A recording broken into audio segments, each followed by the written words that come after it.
Okay, good afternoon, everyone. We will start the session quickly in 5 minutes. So recording stopped. Everyone can take a seat, and then everyone outside can join as well. Recording in progress.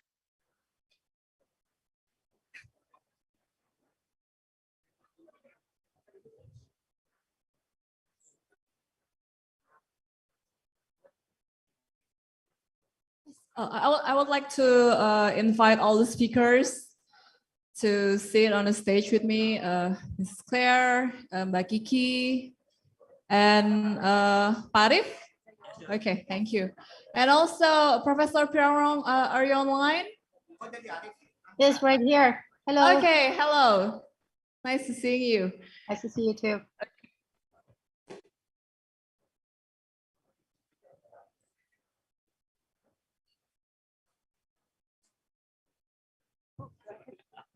Okay, good afternoon, everyone who's joining us on site here and also online in Zoom.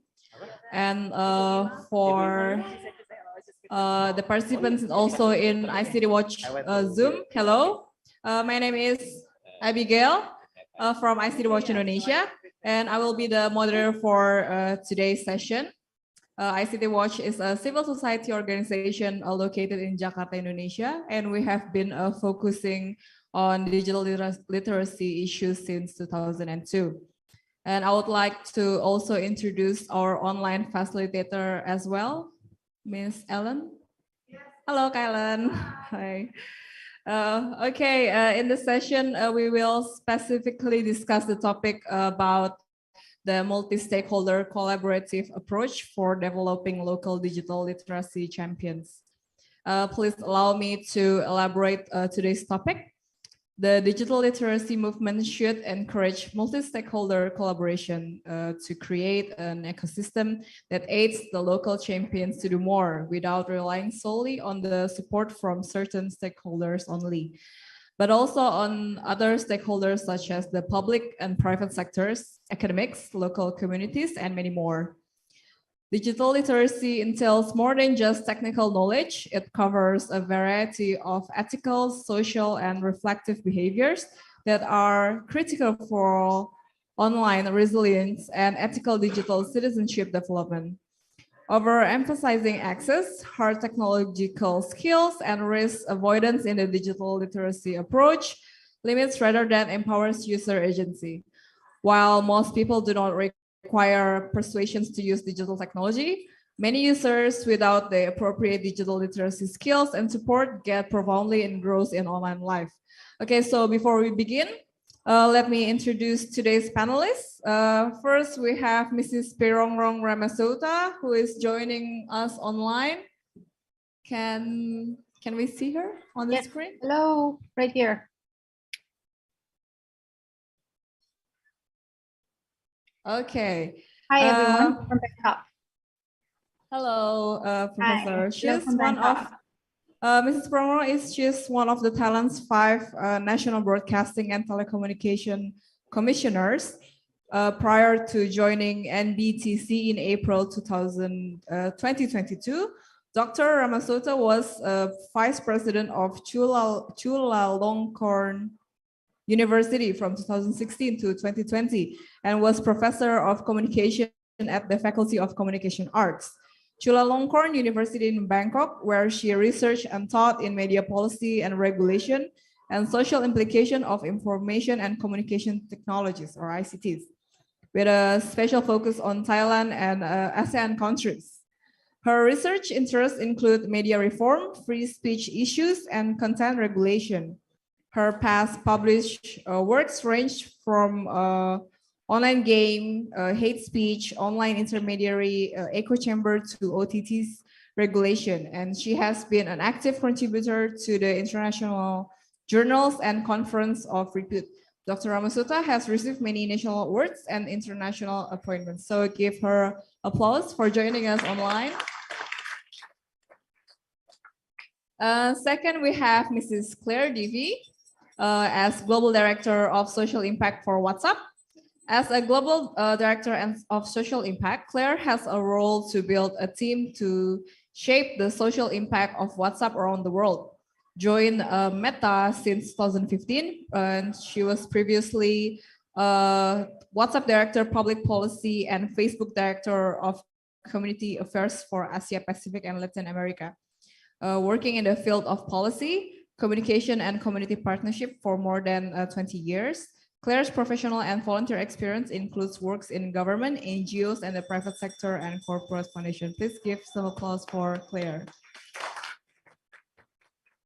And next we have Mr. Muhammad Arif from Indonesia, the only male in this stage, the most handsome, I think. From Indonesia Internet Service Provider Association, or a shortened APrIGF. As chairman of APrIGF, Arif hopes the inclusivity of internet penetration in Indonesia can be increased, especially for the education and health sector, which people need most to support their livelihood. He also emphasized the importance of increasing digital knowledge and digital literacy for the people in Indonesia.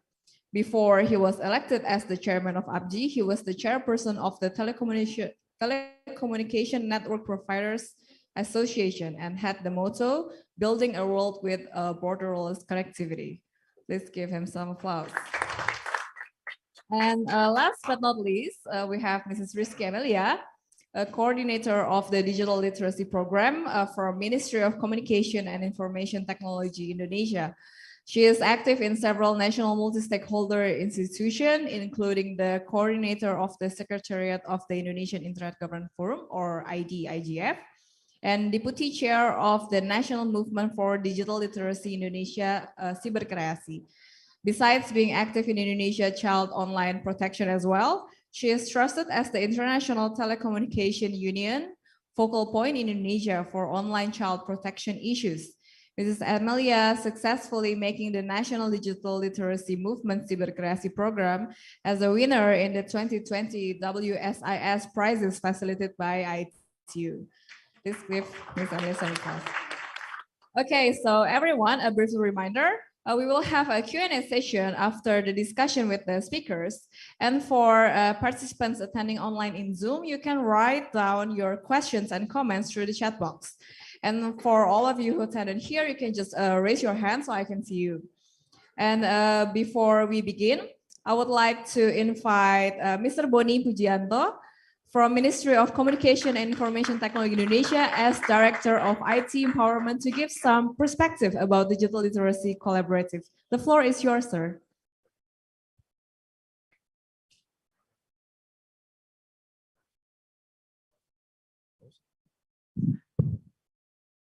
On the stage or just from there? On the stage. Let's welcome Mr. Boni.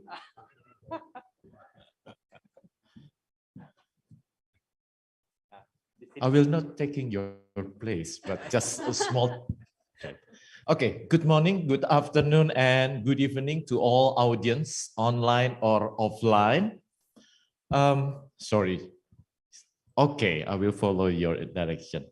So just a quick note about this session. So the digital literacy movement is a multi-stakeholders collaboration. This is to create and give a valuable meanings for society.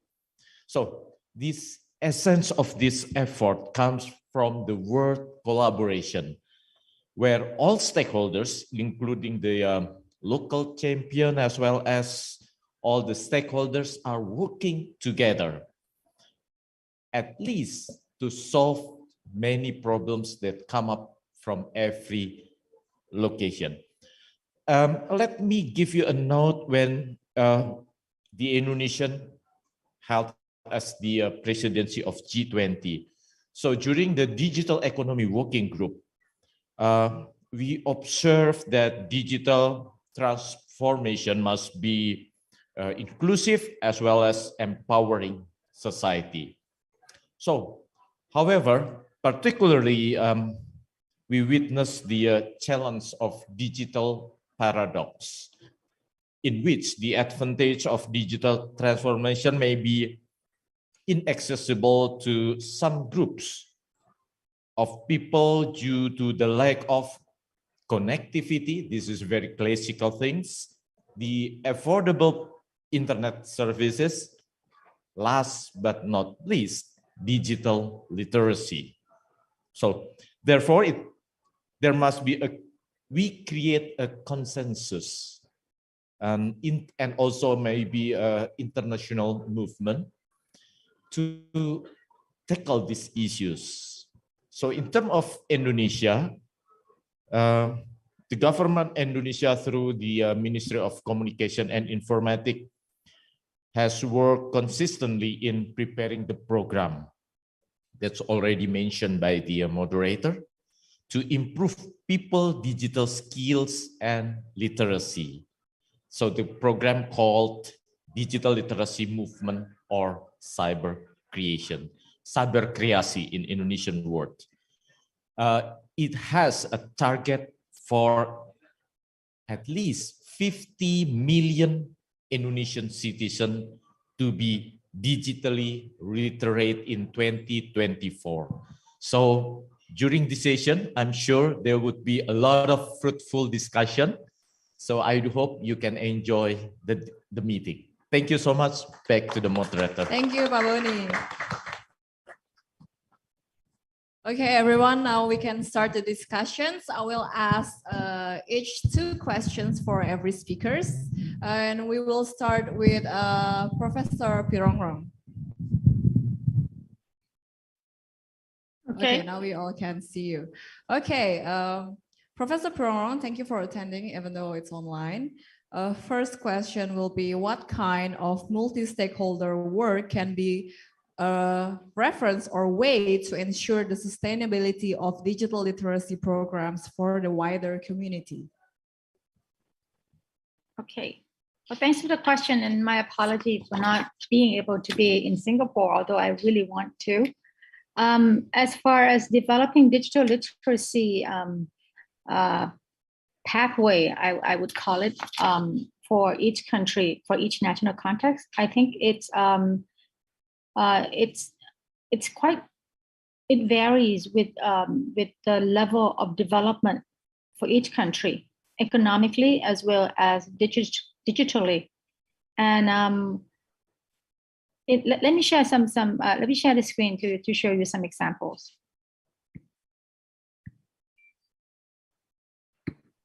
Can you make her co-host, please? She would like to share the screen. Okay, could you see the? Here it goes. Okay, let's see. Okay, here are some pathway that has been taken by some countries, which I think is absolutely interesting. One is the program by Ireland called the All Aboard program. And as you could see, the pathway chosen by each national context is shaped by different priority for each country, and also by the level of development, as I say, and the policy goals that national context would like to achieve. And in Ireland case, the Welcome to All the All Aboard program, which is the central digital literacy, digital competency program, is geared towards education. This is more of an education pathway, although it is designed very user-friendly to incorporate all areas of life in terms of learning, lifelong learning. Okay, and the main stakeholders, there are several stakeholders involved in developing this pathway to digital literacy development. But the main, the core stakeholders are in the educational institution sector. Okay, and another good example is Singapore. Singapore itself has Skills Future program, and the pathway has been more professionally oriented. Okay, and the driver of this digital literacy, digital competency program, if you like, is the so-called Future Economy Council, which is a government sector. Although, I mean, the people sitting on the Future Economy Council, which you could look up online, from almost equally from government and private sector, especially big corporations in the digital sphere, digital development sphere. And as you can see, the many programs incorporated in Skills Future are very professionally geared. It's for first jobbers, new workers, even students starting in the professional life, as well as those in mid-careers. Okay, so even in mid-career, you know, and you need to reskill or upskill or do some kind of transformation to your digital skills. You know, there are several programs that could cater to the digital literacy needs or digital competency needs of each person. And as for Thailand, okay, Thailand also has, I couldn't really call it a digital literacy program in the same sense as would be Ireland or Singapore in the previous cases. But this is probably the closest to a national digital literacy program as we could see.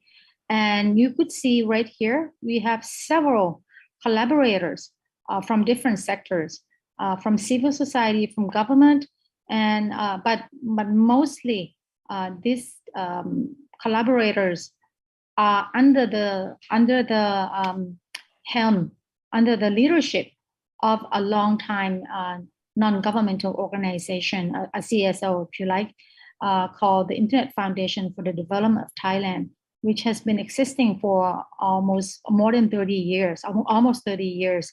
And they have been campaigning, they have been leading several collaborations to develop digital literacy or online safety to begin with. And as you could see, these are some infographics about children protection, which has always been prioritized in the policy agenda of the Internet Foundation for the Development of Thailand organization. This organization has proposed guidelines to Thai policymakers in protection of children online as the national priority for digital literacy pathway. And many things, many factors, many elements are involved, from comprehensive legal protection of children. And you guys might be interested to know that in Thailand, you need, in Thai laws, would only prosecute offenders who actually attack or attack a child, or if certain abuse, physical abuse is evident. But if it involves something like grooming, cyber grooming, or sexting, none of those would be considered illegal.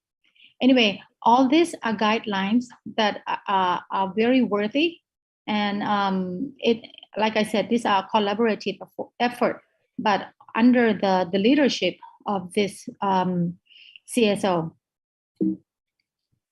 Meanwhile, this CSO has also done mapping of different stakeholders in Thailand, that could be involved in the protection of children in online use, against risk from online use.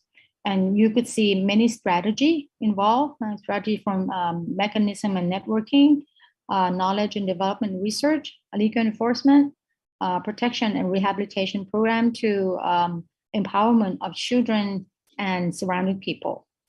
Okay, I think I will stop here for the first round, and I'll come back later to identify some pain points. Okay, thank you. Thank you, Professor. So actually just a brief question that you gave some references from Ireland, Singapore, and Thailand, but so, and it's all focuses about education sector and also for children. So would you say that digital literacy in education sector is the key to improve the level of digital literacy in a society?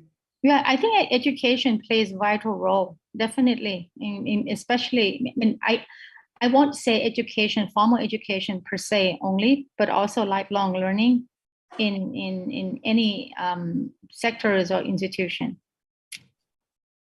Thank you, Professor. So I'll get back to you. And next we will go to Claire.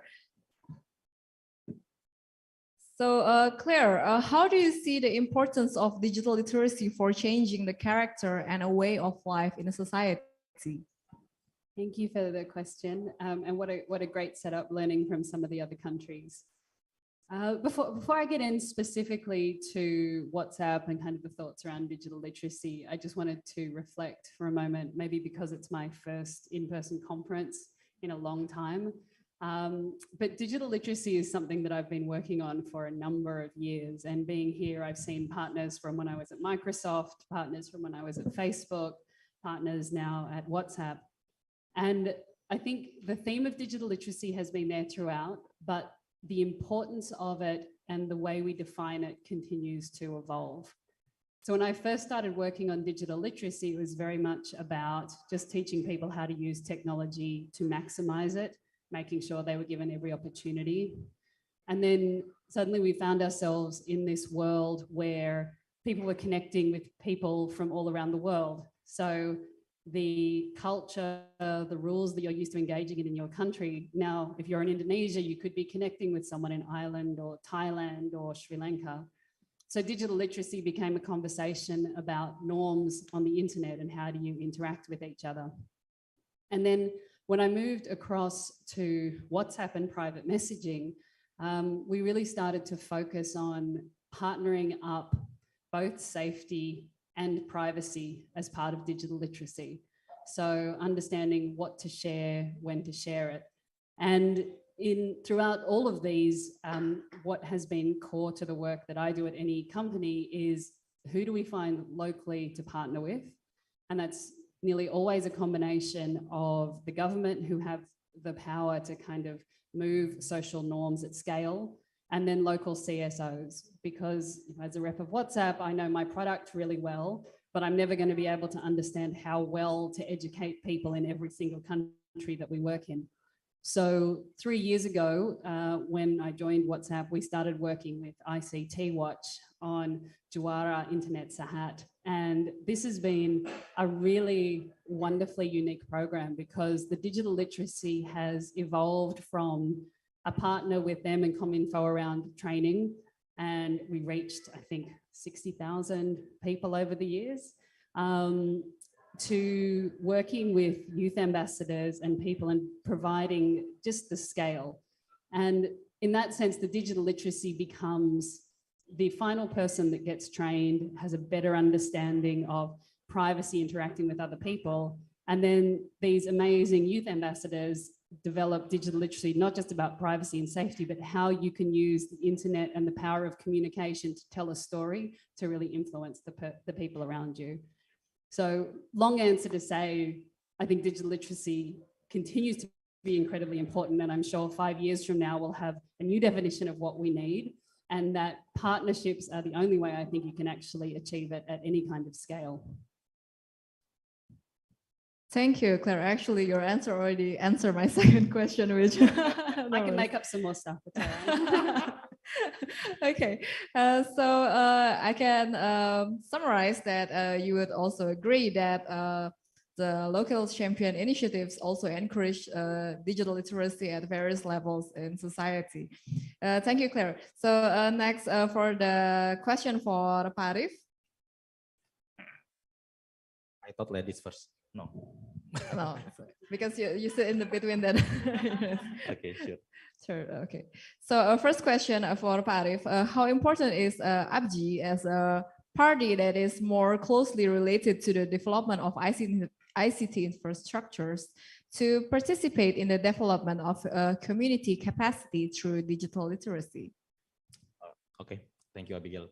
So I think for APrIGF, digital literacy still more than important from the connectivity, because in best practice, because APrIGF is focusing on the penetration of the internet in Indonesia. So my question is, after even the government do a lot of job to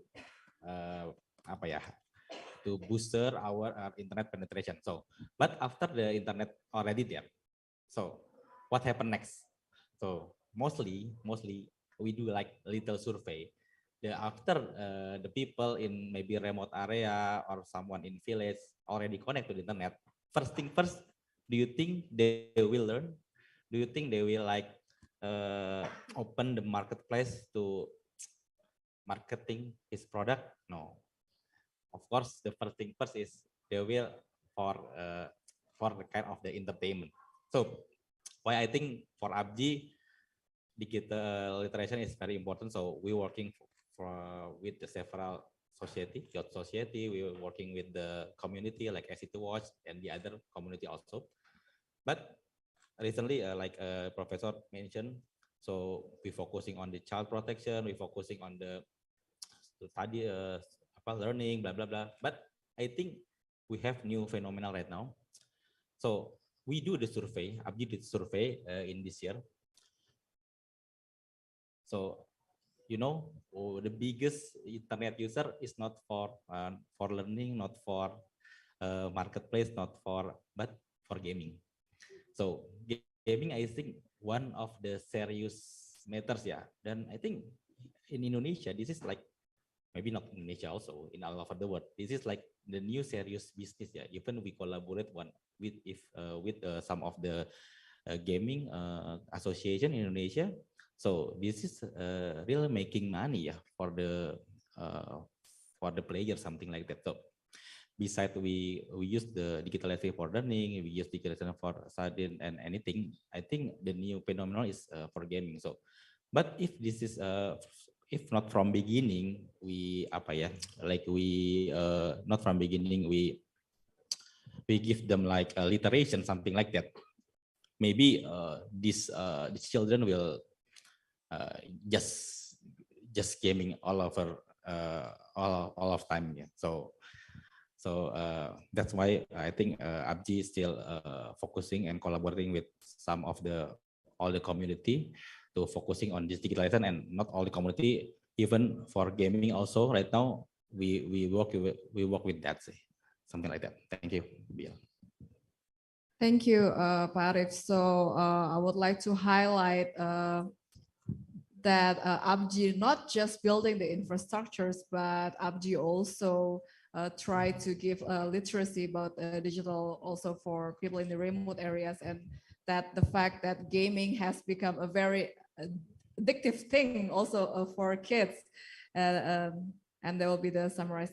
And for the second question for Pak Arif, how to ensure that the infrastructure audience under APrIGF can work hand in hand with other stakeholders for digital literacy programs for the community. Okay, so we work with I think two kind of things right now. Right, first is youth community. So maybe this year we already have like 10 or 12 program all around Indonesia, maybe in the 12 cities. So we work with the student mostly in the university.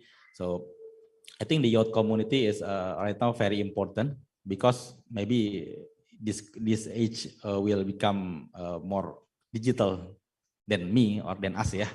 So why right now we focus in the student right now, but the other hand we work also with ICT other community like NGO community like ICT was cybercreation on the other same like community. So, and I think this year we already provide several event also in Java. Maybe last month we have like 6 event with ICT Watch and RTIK also, yeah, in Java. But this is focusing, I think, on in the village, yeah, something like that.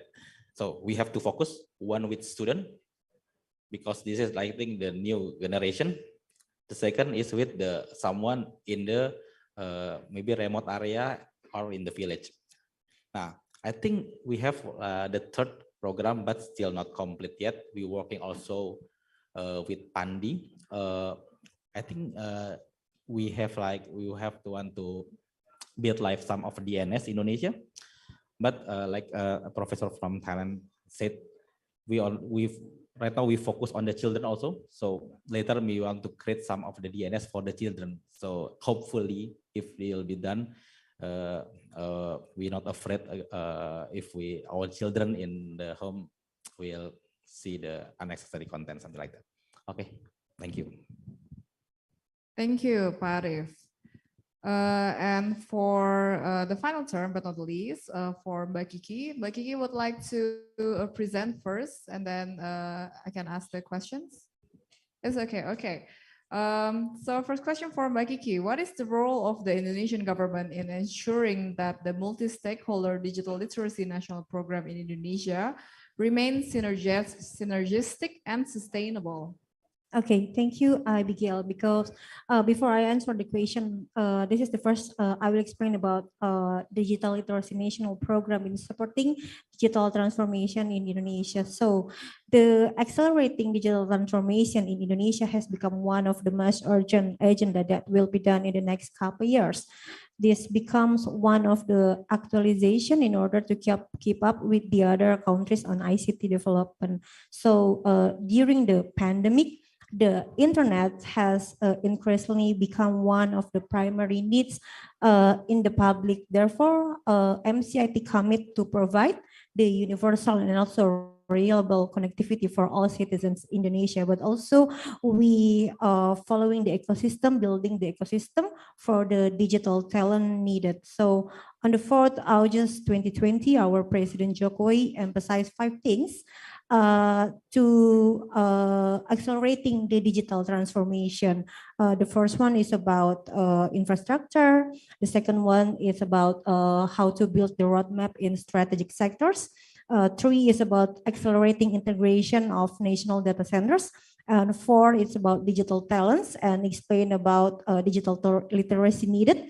And the 5 is regulation like funding schemes and financing digital transformation. So as we can see on the screen, the Ministry of MCIT plays a role in encouraging digitalization in all sectors, both in the economic, business, and also government transformation. But moreover, in response to accelerating the digital transformation agenda, MCIT designed a digital literacy roadmap, which contains 4 pillars. First one is digital skills, safety, ethics, and also digital cultures as a baseline in creating program and the curriculum. So this framework is we use as a method of measuring the level of cognitive and affective competence of the community in mastering digital technology.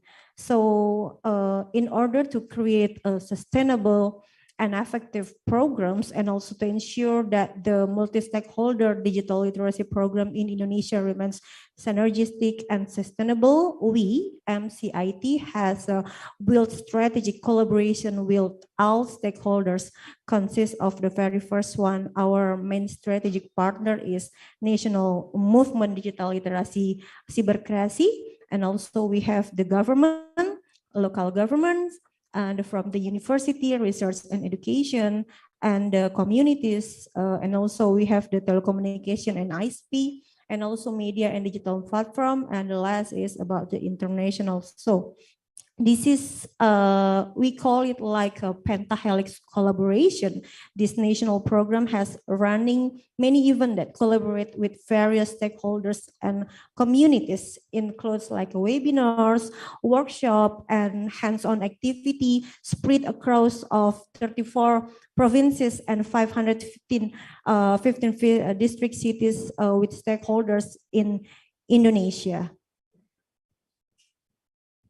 Thank you, Mbak Kiki. And for the next question will be, what are the challenges and opportunities to ensure that digital literacy, which is also a major program for the Indonesian government, can run according to the target? Because as we can see on the screens, cybercrazy targeting various of groups.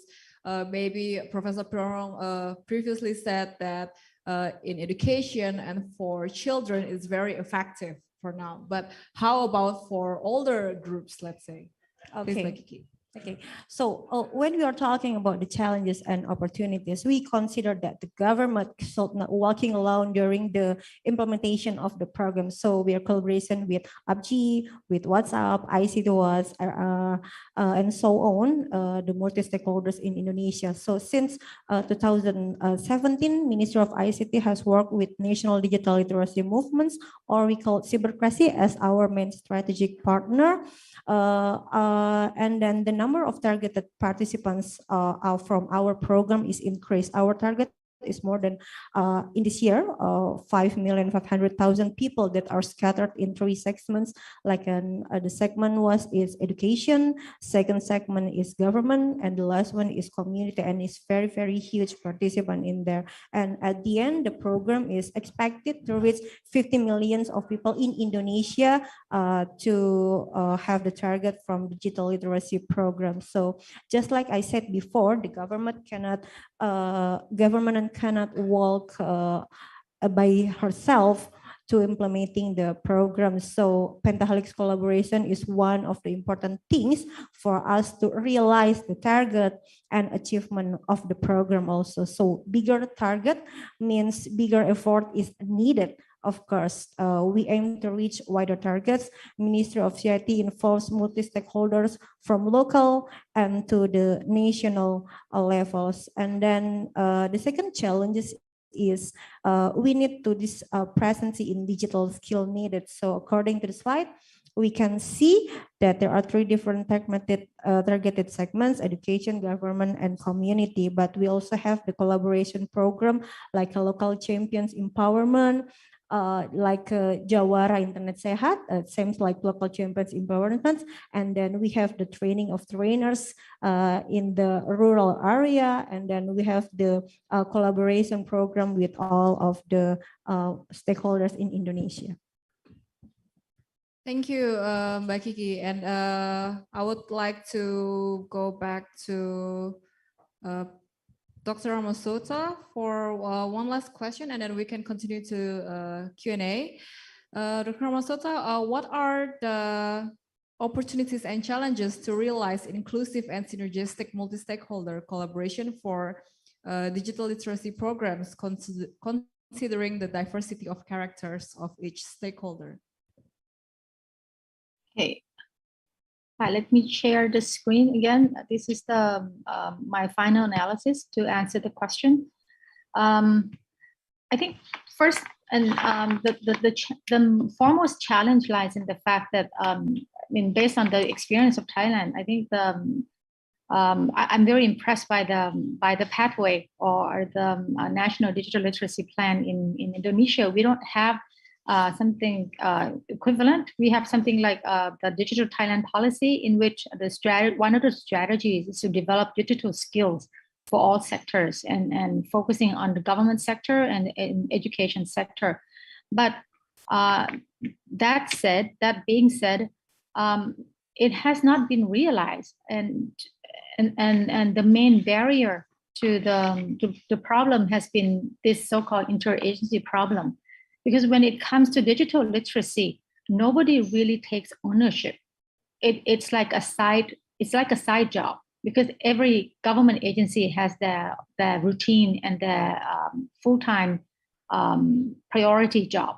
So digital literacy is related to several government agencies, like from the Ministry of Education, Ministry of Health, Ministry of Social Development and Human Security, Ministry of Culture, Ministry of Digital Economy and Society, and my own organization, the National Broadcasting Telecommunications Commission. But when nobody really takes ownership, and there is that's not clear political willpower to make it run. So not enough resources has been put in, and you don't see continuous support, especially in some ministries where there is no really continuous administrative support. And also we don't have an agency. Like I said, no one take ownership. So no clear pathway, no clear goal, except for something like children online safety that I told you about, which has been proffered forward for a long time by this CSO. And also a lot of times these agencies or even private sectors, telecommunication companies, program providers or whatnot, they don't see a common digital future and the risk and the opportunities that this future will bring. Okay, and again, like one of our speakers was saying, there's also a problem in defining digital literacy as opposed to media and information literacy, which we have a lot of documents and research, but digital literacy is still very not clearly defined, and also, but within all these pain points and problems, there is still light at the end of the tunnel. We have been told that much of the mobilization movement for digital literacy at the provincial level, Thailand has like 76 provinces nationwide, and when each province and each community is getting involved in the movement, there seem to be more realization of the problem, especially on regarding online children safety, and this has borne fruit more than the top-down approach where the government has led the campaign. Okay, I'll stop here. Thank you. Thank you, Professor Pironrong. Okay, now we will have a Q&A session. We already have one question here, 2, 3. Okay, first, okay. So, sir, you can go to the mic right here. Please state your name and which speakers you're going to ask.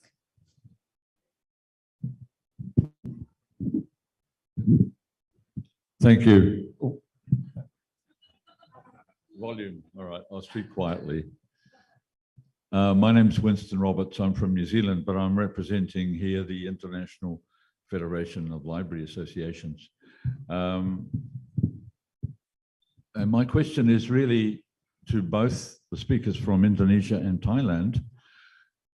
In your countries, there is an active network of public libraries which provide training for their clients on information literacy and generally digital literacy. I agree that that's not clearly defined, but it's roughly a range of skills that require that offer people training in digital manipulation of digital tools and access to the internet and information on the net, which helps them to develop their own literacy.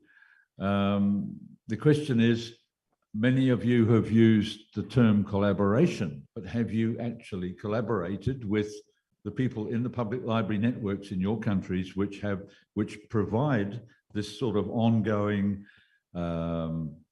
training or informal training to clients?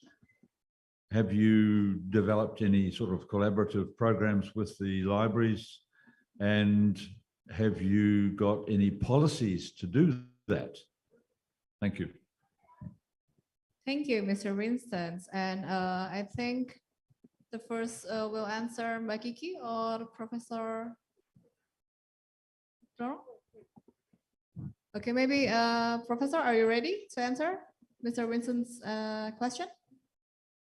It's about have you in Thailand or Indonesia have collaborated with people in the public library network, and also do you have any policies regarding that? I have not. I have to be honest. I have not collaborated with the public library network. I know that they have launched a project. I think it's called D Library, and they have had quite a success with a number of visitors each month. But no, we have not communicated thus far. But as far as I know, it's more of a smart library system and provide co-working space where people could use the resources, and which are very friendly.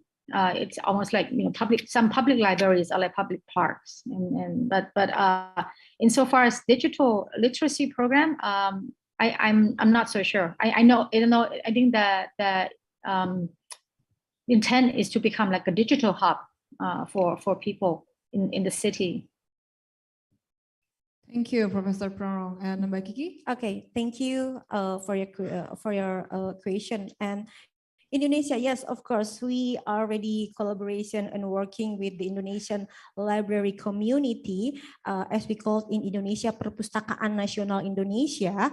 We have several workshop about the digital literacy. Just like I said before, we have the 4 pillar in digital literacy, and then we create the workshop about the digital culture, how to they understand about digital culture in Indonesia through the people of the in library community. And also we have training of trainers, and then the coaching clinic explain about all of the digital literacy issue. And I realize this question wasn't for me, but I'll just jump in anyway. So I've been working in the region now for 15 years, and one of my previous projects was with Microsoft and the Gates Foundation. And at that point in time, the libraries really were core to one of the major programs the Gates Foundation ran. And the idea was, as you just mentioned, to create the digital hub. Now, whether that was to give you the first internet connection, SIM card renewal, what is the thing that brings you to the library to provide the other services? And I think along the lines of what I said before, the opportunity and where I see the Cominfo and Internet Sabakrasi moving is how do you now add not just how to use it, but how to use it safely on top of the work that's being done. And then, sorry, to continue the answer is we are using the library as our digital hub in the local area because we need more space to get like a gathering with the local community in there. Yes. Thank you, Mbak Kiki and Claire. And for the second question, oh, we already have 3 Dang. You can line up, please. Oh. Actually, this is not a question. I'm Kasun from Sri Lanka, representing information and communication technology in Sri Lanka. So this is just a recent statement. We are also a program named as D4E, that means Lighting Digital Program to digitally literate Sri Lankans in 75% by 2024. Currently, it's a 56%. So we have another 3 segments, as you said. This is for you. Government sector, government capacity building, digital education one, and also the citizen capacity building. So other than your strategies, we have another one named as a policy development one is there to digital literate them. And also we have programs with our partners to digital literate in grassroots level, to disseminate the knowledge to grassroots level. And our target is to make digital literate all segment of people. And also we are focusing digital inclusion. That means we are focusing marginalized communities, including LGBT, senior citizens, and also the women in rural segments and youth segment. There are different kinds of marginalized segments. I think it's better to focus in this digital inclusion for your digital literacy program. And also we are focusing on digital citizenship. We are expanding to the other than digital literacy, then digital citizenship. So we are focusing digital citizenship. So I think those are the things we have found in our experience in our country. So I think it's better to focus these kind of areas. Thank you. Thank you, sir. I didn't get your name, but and for the third question, okay.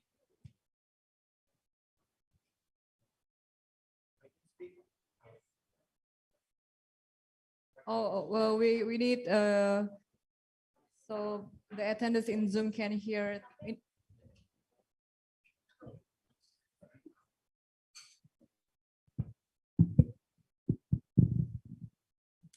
Well, thank you so much. My name is Abdullah, for the record. I am a physical teacher in Virtual University of Pakistan.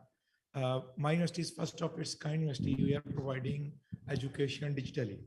We don't have any physical campus. All the students interact through LMS, through Zoom and digital medium without pandemic or before the pandemic and after the pandemic. So first I have a question. And second, I would love to talk with you about how we are working at Pakistan on digital literacy. We have a very extensive curriculum that are self-driven, you can say, curriculum on MS Word, Excel, PowerPoint, and basics of ICT. And if anyone want to talk with me on this, so I would love to work on the behalf of my university, because we just started working on blended learning for digital literacy for the, you can say, vocational training. So that is the thing I would love to speak with you if anyone working in this regard. Second, my question is, as my native language is Punjabi and my academic language is Urdu and the international language is English and all the content is in English. So due to language barrier, there is a big digital gap. So I need a suggestion from your side. I need expert opinion. Like, I think so it's not possible to translating all the technology in Urdu or in your respective knowledge, because there are thousands of, you can say, language speak in all the world. So what is your recommendation or any suggestion from any participant, like how we can teach with the digital literacy a small, you can say, a basics of English language, so they can you can say, motivated or self-sufficient, self-independent, so they can learn on the website, or we can make the simplified form of these kind of high advanced concepts. So how to overcome language barrier you can say literacy digital divide? This is my question, and I would love to talk more about you on this. Thanks. Thank you, sir. I think this question can be answered by Claire. Sure. Okay, please go. No, it's a great question, and lovely to hear from Pakistan. I always enjoy visiting Pakistan. So one of the things we actually did in Pakistan, this isn't related to digital literacy, but we took the learnings from Pakistan and have applied it in other places. So one of the really strong things about WhatsApp is how many people use it in a number of countries. And we have specifically designed the product to work on low bandwidth. So, you know, the connectivity is much easier. What we have started doing now is provide digital literacy education bots that sit inside WhatsApp. Now, in Pakistan, during the rollout of the COVID vaccine in Pakistan and also COVID information, we worked with the Pakistani government to provide a chatbot in 7 languages, which included English, Urdu, Punjabi, and a few different dialects. What we're starting to see now is how do we take that learning where we had to move so quickly for COVID and just get information out and roll that out in other ways. So we're working with a partner in Africa called Digify Africa that runs full digital literacy training all through WhatsApp. And I think it's a really interesting low barrier to entry. And the first point can be which language do you want this in? And then you bifurcate the education experience based on what you want to do. And I know Cominfo also we're working with on an education bot, and it's just proving very engaging to people with something they already use. Basically, if you talk, I didn't go through that project, but I'm working with digital data. My question is, should we need to translate all the language? What if we teach them English so they can learn by their own instead of putting effort to translating the tech into their native language? Why not we teach them the English so they can go and learn from a certain resource? I think it's a combination, honestly, in terms of meeting people where they are, in terms of is the first point of entry better and you couple up learning English, or is the first point of entry better in local language and getting you comfortable with the skills that you need? And that also is a very personal question, I think, by organization that we partner with. We often look to them, whether it is ICT Watch or Vietnet, my old partners down there, around what's the best approach for us. Oh, please. Okay, so there is questions coming from the remote hub in Indonesia. There are 2 questions. One is from Rizky Ika Syafitri. It's directed to Mbak Kiki. Any plan to sustain the digital literacy program by integrating the module into the formal education system?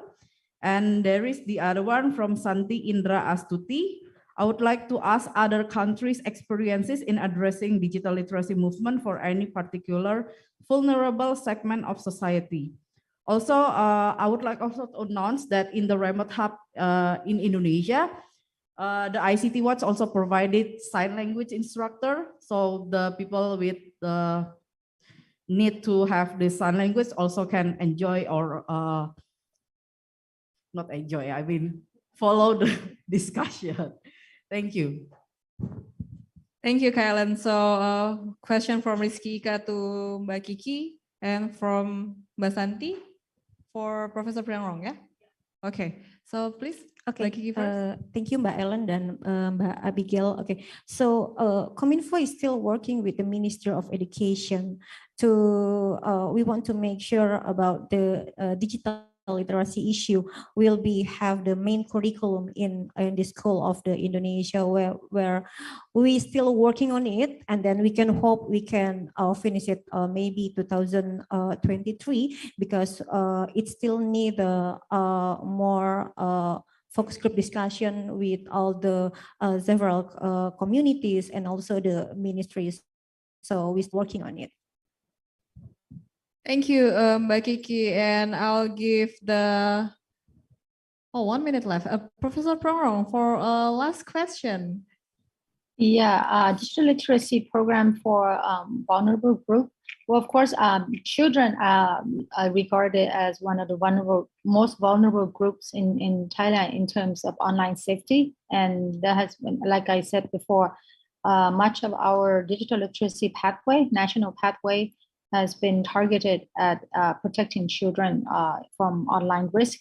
But apart from children, there are also those who are the elderly, and also the handicapped.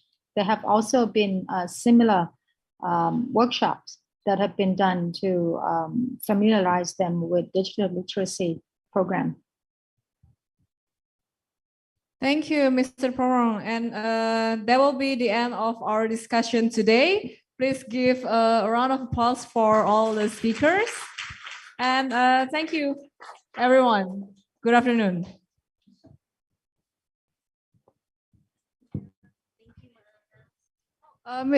Professor Pironrong, can you still turn on your camera? We will take a picture together, even though you're in the Zoom. Is it okay?